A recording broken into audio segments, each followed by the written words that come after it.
Ladies and gentlemen, welcome back to the Logical Nonsense Podcast. Coming up, we're back. We're back to 2010. Kanye West has dropped an album. Taylor Swift is on top of headlines. Yeah, no, I'm kidding. We're not in 2010, but it sure damn feels like it. Kanye West, Taylor Swift, they're back in the headlines for different reasons. But we've got Super Bowl recap. Is Mahomes already a Hall of Famer and more? As well as a Vultures full album review coming at you live. Make sure to tune in to both if you can. Very great episode coming for you right now. Starting with the Super Bowl. Super Bowl 58, Chiefs, Niners. Those of you who don't know, the Chiefs did win in overtime. It was a pretty not relaxed game, very defensive chess match throughout. You could see the genius of Spagnola, and you could see the genius of the Niners. Uh, 49ers, obviously, we talked about how many guys they have on that D line as well as their linebacking core. Of course, Drake Greenlaw went out in this game tearing it an Achilles, I believe, which is just nuts the way he did that. Sad for him. You know, he's a great player for them, somebody who consistently has brought a lot of good to their team. And so, it was sad seeing him go down the way he did. But plays like that happen, and it's just part of the game. So let's hop into the game. Definitely, like I said, very defensive to start out, very slow moving. It's 10-3 going into halftime. And then, you know, really the name of the game for the Chiefs, they were able to bring a lot of pressure to Purdy.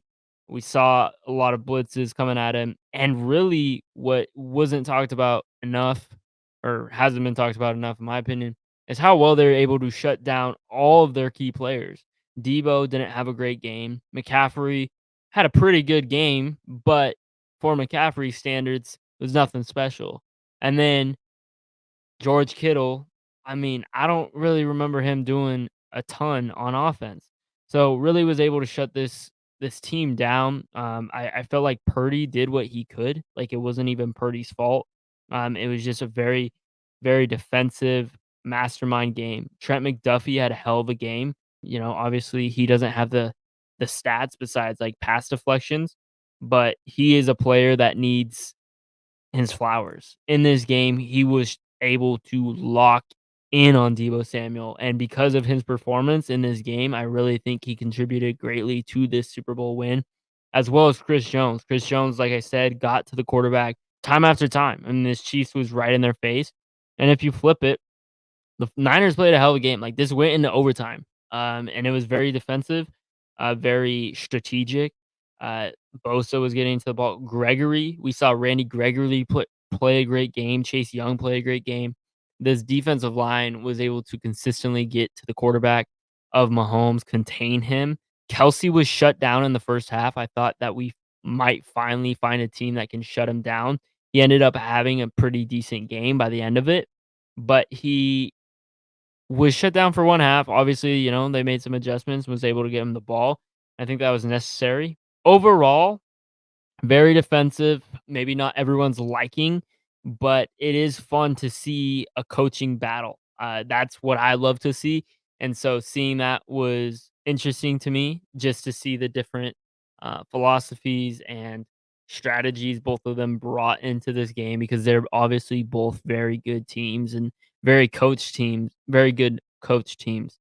So let's start by rating this game. I'm gonna say this game was a Mediterranean. I like I said, I thought it was fun to watch the defensive, but it's not necessarily a grab your popcorn Super Bowl by any means. I don't think this is gonna be a Super Bowl that we're gonna be talking about for years to come. I think it's important in the Mahomes legacy. I think it's important into the Travis Kelsey, whatever, right? We talked about this last podcast. And I also think, what makes it on the verge of grab your popcorn is a win in overtime. There's only been 2 games, I believe, that have ever gone in overtime. This game and the Patriots game against the Falcons. And so anytime a game goes in overtime, it makes it exciting. And it's crazy to me the Niners could have won this game if they don't have a blocked extra point. The game's over. We're talking completely different conversations. Obviously, the Chiefs, it completely changes the game. I mean, the strategies from the Chiefs different. Like, we don't know how the outcome is. Maybe, Chiefs still fall on top, as it always seems like they find a way to win. But it definitely changed the game. And I think it's interesting point to bring up. The Chiefs defense came up clutch also when they needed to. There were two huge third downs. The drive with about 5 minutes left, Purdy couldn't score a touchdown. He was stopped within the red zone, I believe, and was forced to kick a field goal, which was huge. Obviously, gave the Chiefs a chance to go and kick a field goal and tie it up, and which they did. And and then obviously in overtime, they were also able to get another stop. Um, I don't think they were as close to the end zone, and so making 2 huge stops, forcing them to field goals, that's how they won this game. They were able to give their offense a chance to go and do it, give the ball to Mahomes in clutch time, what he's always so good in and what every legendary quarterback is good in crunch time. Are they able to drive their team down the field? Yes. Obviously, this Chiefs offense, like, I don't wanna give it all to the defense. I don't think it was a very offensive game, but this Chiefs offense figured it out. They figured out ways to move the ball when they needed, and honestly, this team has looked so much better on offense ever since Kadarius Toney has been out of the on the team. That's kind of, probably trolling a little bit, saying that he's not like, he's the reason why the offense is finally doing well, but on a real note, like, it's true. It feels like every player on this team has been elevated. I think to an extent, momentum's a huge thing in the offense, and when you have a player on your team who's constantly dropping balls, I think it hurts your confidence as a team on as an offense, and not having him in obviously worked for the Chiefs. So good for them. Rating the halftime performance before I follow up on last week's combo of legacies. So the halftime performance by Usher, very honestly, very similar to the game in my opinion. I feel like it had a slow start, and then he really brought all the tricks in. He brought in the roller skates. He brought in Alicia Keys. He brought in her. He brought in Lil Jon. He brought in Ludacris.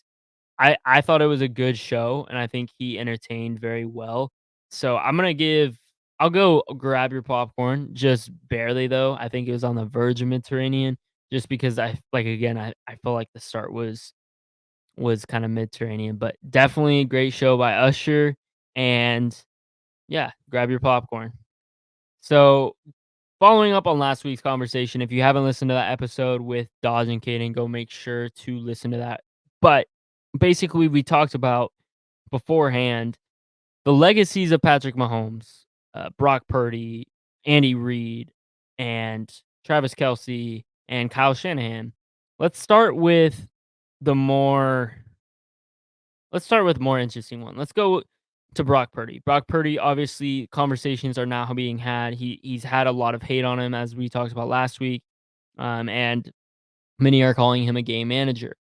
This obviously wasn't huge in proving that he wasn't a game manager. I thought he played good, considering the way the defense was able to shut down the wide receivers. But honestly, this offense just couldn't get moving, and so I think it really was a win for the game manager sayers. So I think Purdy, again, he's in his second year. I think he's just going to continue to progress and improve. He's now already been in a Super Bowl. He was in a conference championship game last year. Having that type of experience at a young age is huge for your development, and I think he's going to continue to develop. I don't think he's always going to be stuck in that game manager role. And even if he is, like, he can still be successful with this team, obviously. Like, that's what they need. It doesn't matter. This 49ers team can be successful. I think he was able to use his legs again in this game, which was nice. Not as much as I would have liked. I think he only had like 9 yards or something like that. But there were two times where we saw him get out of the pocket, and I was like, God dang, dude, this guy needs to use his legs. And I like for him to work on that in the offseason and really drill it down. Like, hey, we can get this done. We can be a more versatile team if I can use my legs too. You got guys like McCaffrey, Debo, Kittle, Ayuk. that's just another weapon if you can use your legs. Like, that is just scary. That's just the next level, right? You know, you wanna talk about teams like we were so close. We were almost, we lost in overtime. What's the next step to becoming a Super Bowl champion? Those are the steps. Those are the steps in the offseason that you take to go make yourself a champion in the Super Bowl and go do it finally. Brock Purdy, use your legs, use your weapons, and I think this team is gonna get better. The biggest question with this team is, could this be their last chance? And here's why I ask that. This team will run into salary cap issues at some point. You don't have Chase Young, Randy Gregory, Javon Hargrave, Eric Armstead, Nick Bosa, Fred Warner, Dre Greenlaw, Hufanga. I mean, the list goes on of all the defensive studs plus Debo, plus Kittle, plus Ayuk, plus McCaffrey. You can't have all of those fucking studs on your team and afford it forever. Eventually, they're going to lose guys, and eventually, this team's just not going to be the same. As long as they have some sort of foundation or skeleton of this team, I think they're going to be okay. But they will run into issues, and when they run into issues, it's going to come down to who's willing to sacrifice some money so this team can win.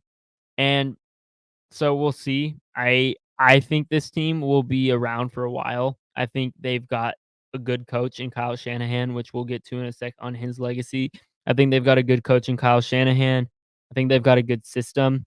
You know, there's some people saying like, "Ooh, should Kyle Shanahan be fired?" Fuck no. Like, shut that up. Like, he literally went to the conference championship last year. He got you to the Super Bowl and was plays away from winning a Super Bowl. And he's gotten you to the Super Bowl twice. Obviously, he's very capable. There's just a duo right now who are just slightly better than everybody. And that's Patrick Mahomes and Andy Reid, which we'll get to in a second. But they're unstoppable. And I hate to say it, but like being second best isn't bad. Like, we fire coaches way too early. Kyle Shanahan is a good coach. He has a good system. It's proven. And I think they need to ride this as long as they can. Obviously, Purdy has a 3-year contract for his rookie contract.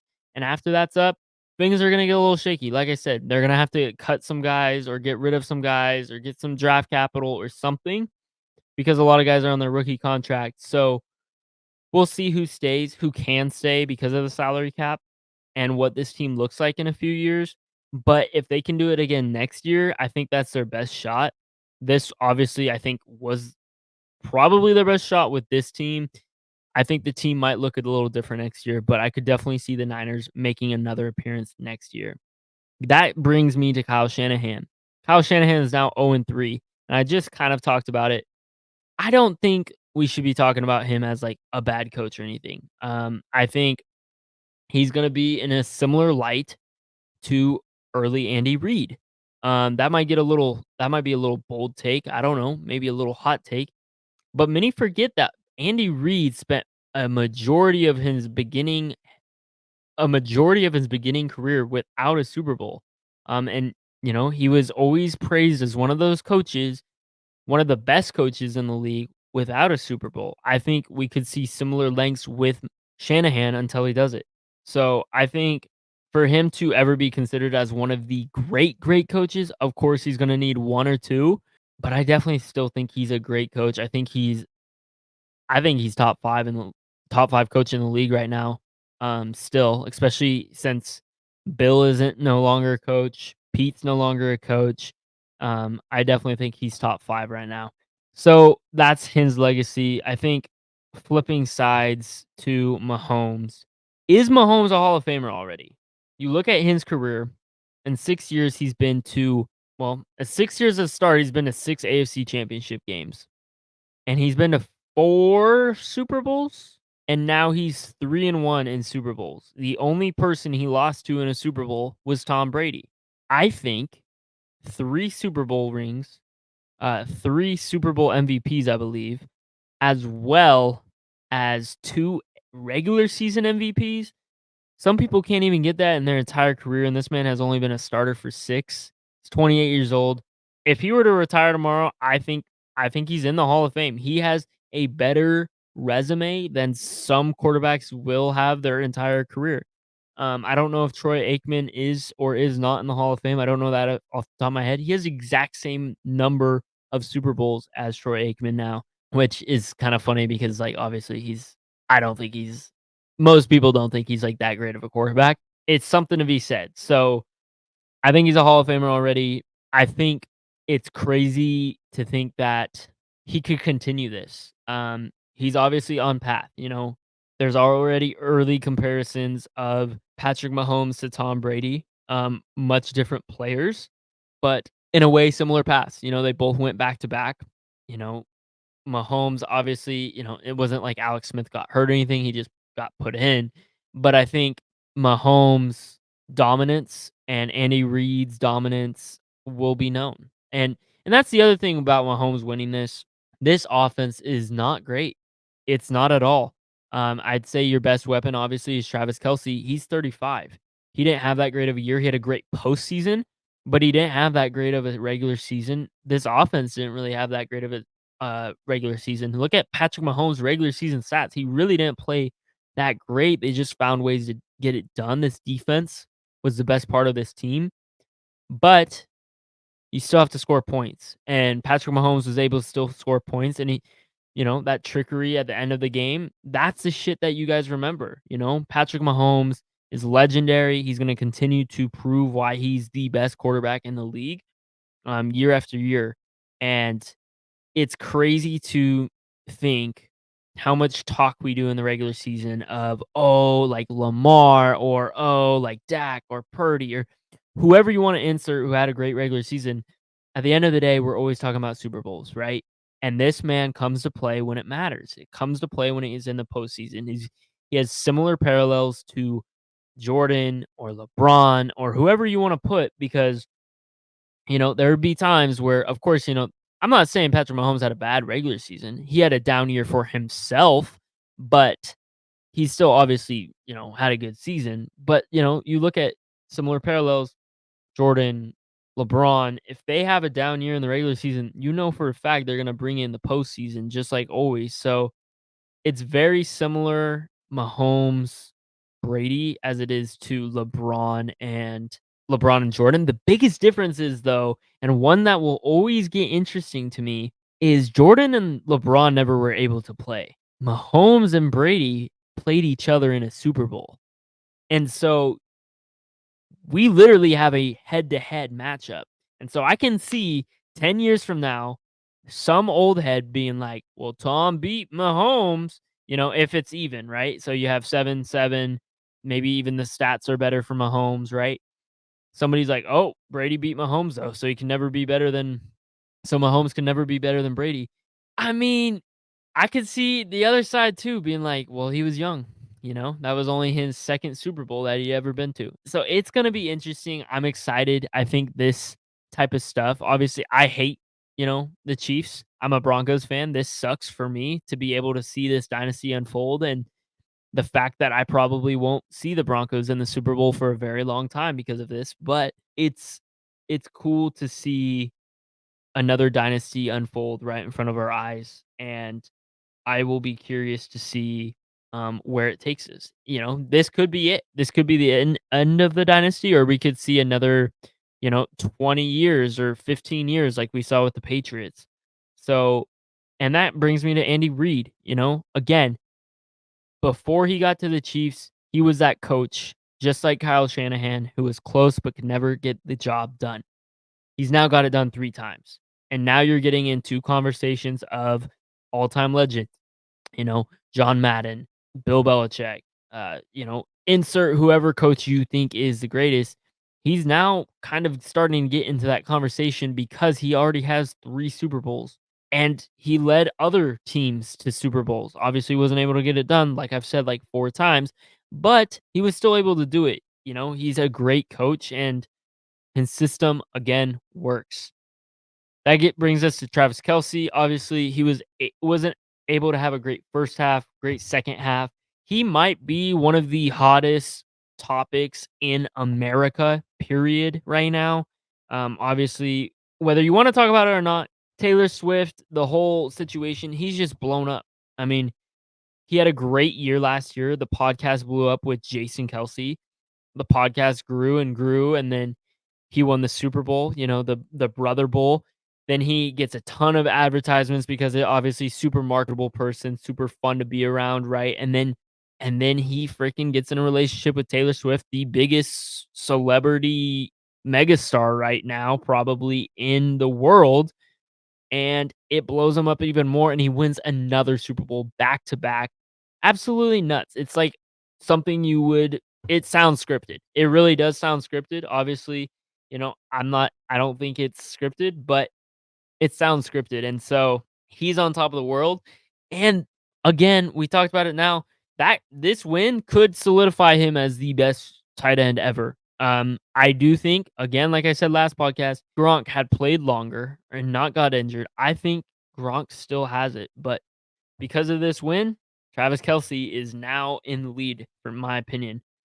So, um, and then that brings me to another point. The Chiefs, can you ever consider them an underdog by Vegas? Again, I don't think so. I don't think Vegas can ever consider them an underdog. This was, I think, the third time there were underdog. I don't know if they were considered an underdog when they played. I can't remember if they were an underdog when they played the Eagles, but obviously you can't consider them an underdog. They find ways to get it done. I think we forget that the Patriots were weirdly a lot of the time the underdog as well. I just think we always these teams. There's something about the chemistry of the Chiefs to where they just figure it out. And that's what dynasties do. Obviously, the Patriots were able to do it over and over again. Whether you like them or not, they were able to get it done. And I think the Chiefs are going to be in similar realm for a while. Overall, Super Bowl, like I said, Mediterranean, but I'm excited that the season over. It was a great season. It sucks that the Chiefs won. I don't think I wanted either team to win, to be honest. I would have liked to seen some guys on the Niners get it though, more so than some guys on the Chiefs. I think it meant more to the Niners, but who knows? Maybe the Niners will make it back. We shall see. And if they don't, they don't. So let's go to our album review of Vultures. Obviously, Kanye West kind of, I would say, surprise dropped Vultures on Saturday. For a while, it wasn't available on Spotify. It was only available on Apple Music, which was terrible news for myself. And now it's available on Spotify. Was able to give it a listen a few times through. And I'm excited to give you guys this review. So, starting with Stars, very gospel, soulful soundscape and background. We hear a more melodic Kanye, but he doesn't really bring the passion or energy we're used to hearing from him when he usually brings this type of melody. I think it works on the track, especially as an intro track, kind of introducing you to the theme, if you will, or the mood. Definitely an interesting mood setter. Dolla Sign brings his high pitched vocals, and you can definitely hear the chemistry. And it honestly just kind of reminds me of an upgraded Jesus is King track, higher quality, if you will. Definitely can hear why Kanye got Dolla Sign back on this. If you don't remember, Dolla Sign was on that album, and they had good chemistry there too. So I think Stars upgraded, good mood setter. You hear kind of the soulful as well as some darker bass, some lower tone bass in there. I just think it was a good intro to the album. We get Keys to My Life. I think Kanye sounds awkward on this song personally. His flows you'll kind of hear throughout kind of do sound awkward a lot of times when he tries to rap. He has kind of his almost talking egotistical style of rapping, which isn't my favorite style he does. And Dolla Sign though comes in on a beat switch up, and I don't think it works. There's like three different beat switch ups on this song, and they all just kind of don't really transition well, in my opinion. It's a very all over the place song for me, and kind of brings you on a lot of emotion. Sometimes that works. I don't think it works here. And then brings in kind of more sassy vocals in the end. The third switch up honestly sounds like a beat you would hear in a movie, like when the scene is being brought up. And honestly, you hear that a lot in the production. It almost sounds cinematic sometimes, which is fine. Maybe that's intentional by Kanye. Knowing Kanye, he usually is intentional with his production choices, but it definitely felt as if I was listening to a cinematic soundtrack on some of the production choices. Going to paid, we get a faster paced beat. It almost reminds me of something Drake would select. It's got kind of more of a club or house beat feel to it. And you'll hear this a few times. Kanye kind of brings in almost this Cardi influenced flow, and it's interesting because it's almost like this mix of Playboy Cardi and Drake, and it's Kanye. The chorus is very catchy, and I think Ty Dolla definitely hits on this kind of club beat. But I definitely think Kanye's verse makes the song a little off-putting. It's just kind of a little weird.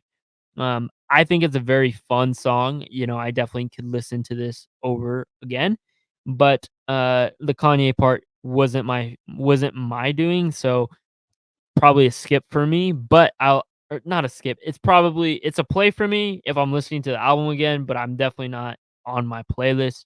Going to talking. Obviously we've heard this one before, right? It's your bestie, Miss Westie. I mean, super catchy, right? And it's cool that, Kanye included his daughter on this super catchy sample flip. And, it kind of is one of those songs where you can't really explain why it slaps, but it does. And the weird part about this song, and one I didn't expect, is we get that kind of catchy chorus from Northwest, and then we get this weird, triumphant, loud bass beat switch up. Get beautiful vocals from Kanye to end the song, another beat switch up. And I don't really know how to feel about the whole ending to the song. Like the song feels like three different songs put on one song, and I don't know if it works.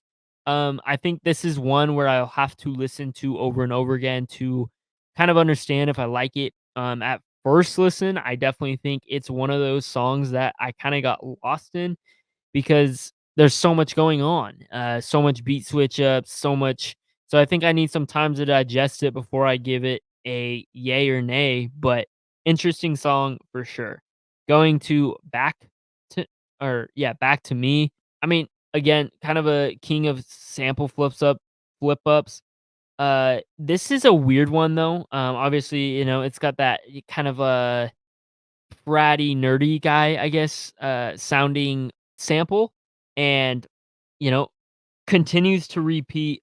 Beautiful big titty women don't fall out of the sky. Like, I don't know how I feel about it. It's interesting to see Kanye go from a very religious viewpoint to now very sexualized. I don't know. It's weird. Obviously, he has some mental health stuff he's going through, but it's very odd to me that he would produce 2 albums where he's very religious, not doesn't want any sort of cussing on his albums, and now he's cussing, he's talking about his old stuff with his ego and and big tittied women. I don't know, it's just honestly, I felt like that part of the song was cringy, but other than that, this sounds weird, but other than that, the song was pretty damn good, especially because Freddie Gibbs delivered one of the best verses on this entire album.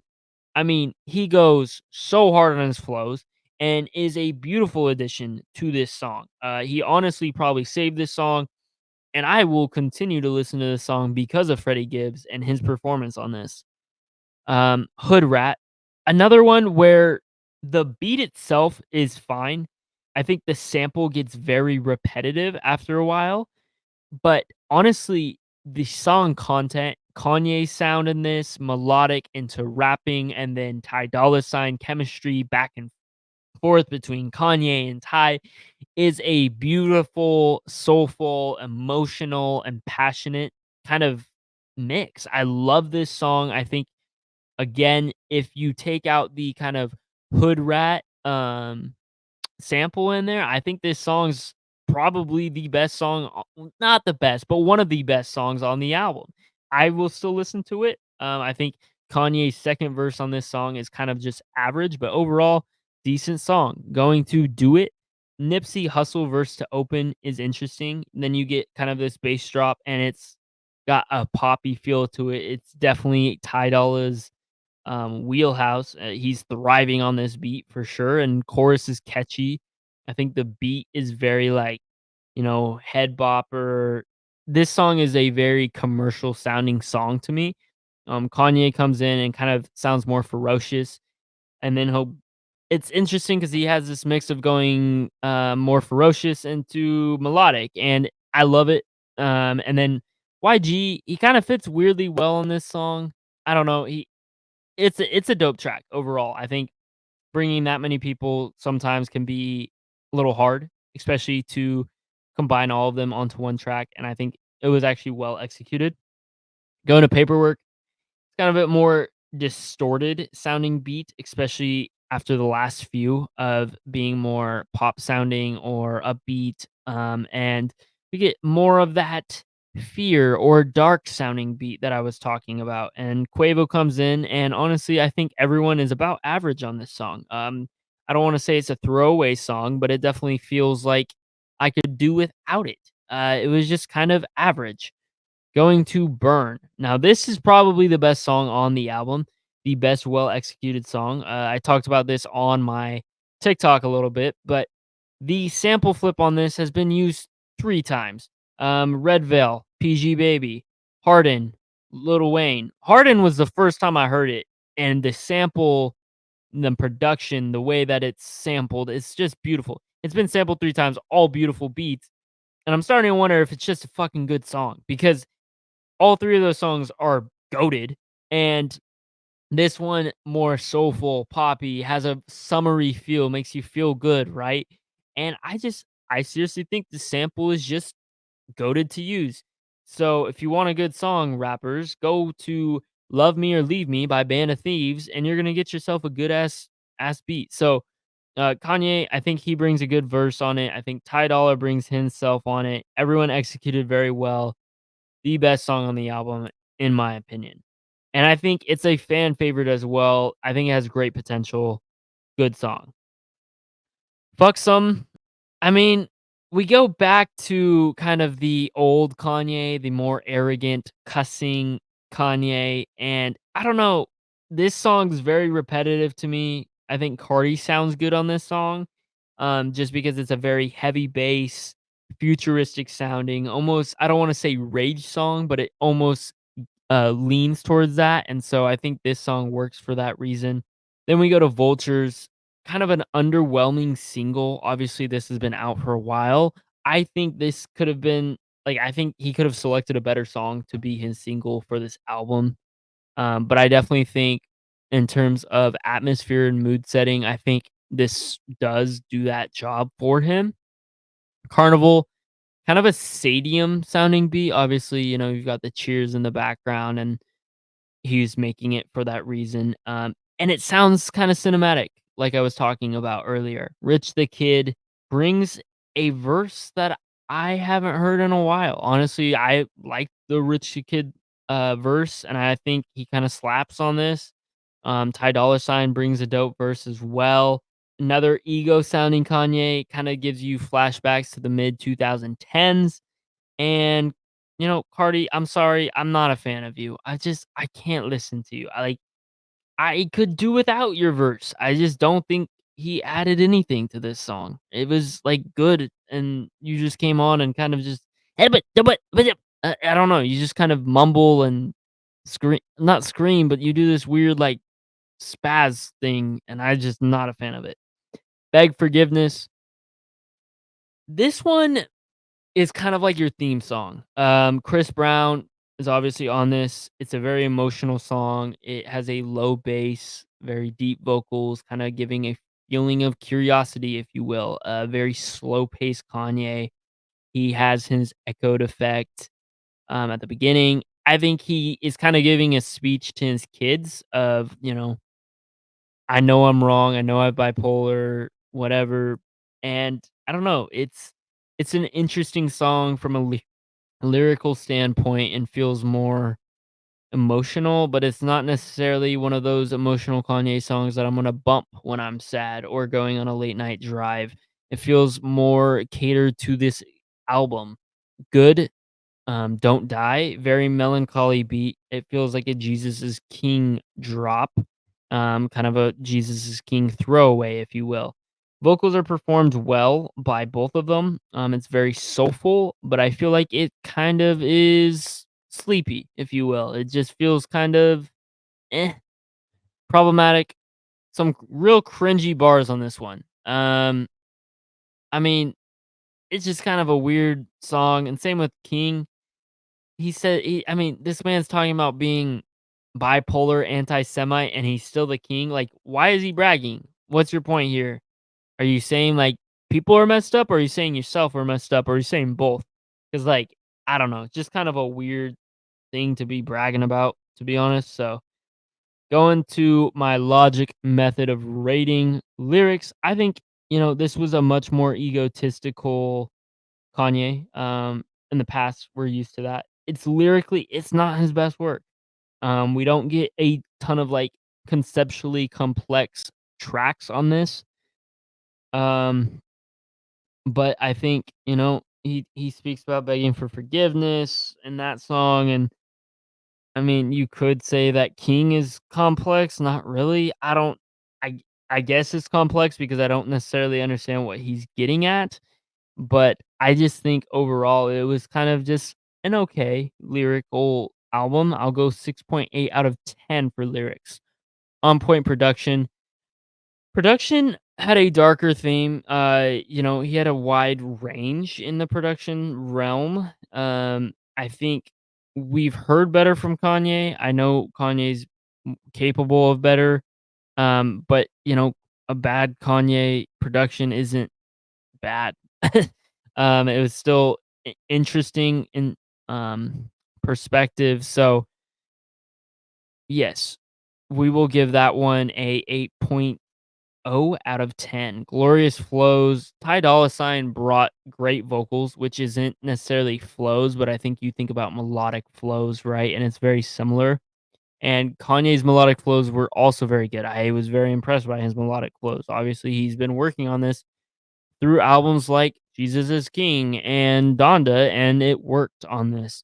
I think his awkward, egotistical sounding verses were very weird, and that's where I downgrade his flows. I'm gonna giving his flows 7.6 out of 10. Immediate hits, honestly, it's not like a ton of hits in my opinion. I think there's like probably 4 or 5 potential. You look at Burn, you look at Talking. There's a potential for Back to Me with the Freddie Gibbs verse. I think um, Do It with Nipsey Hussle and YG has potential, and then there's a songs like Carnival that I think will do well. But overall, I just don't think this is necessarily like a hit album from Kanye. I'm gonna go 7.1 out of 10. Going to content matter, honestly, it's not his best work. It's his quality has downgraded. Whether you like him or not, he has downgraded. Donda is good. It's not great. Jesus is King was okay. I think it was good, but it wasn't anything more than good. And I think this is somewhere in between Donda and Jesus is King. So I'm gonna go 6.7 out of 10. Probably gonna get a lot of heat for that. But that gives you an average score of 7.3 out of 10. That is my album rating of Kanye. Again, I do like Kanye's work. However, he has changed quite a bit. And I am curious to see if he continues to make music. There's rumors of him making a solo album.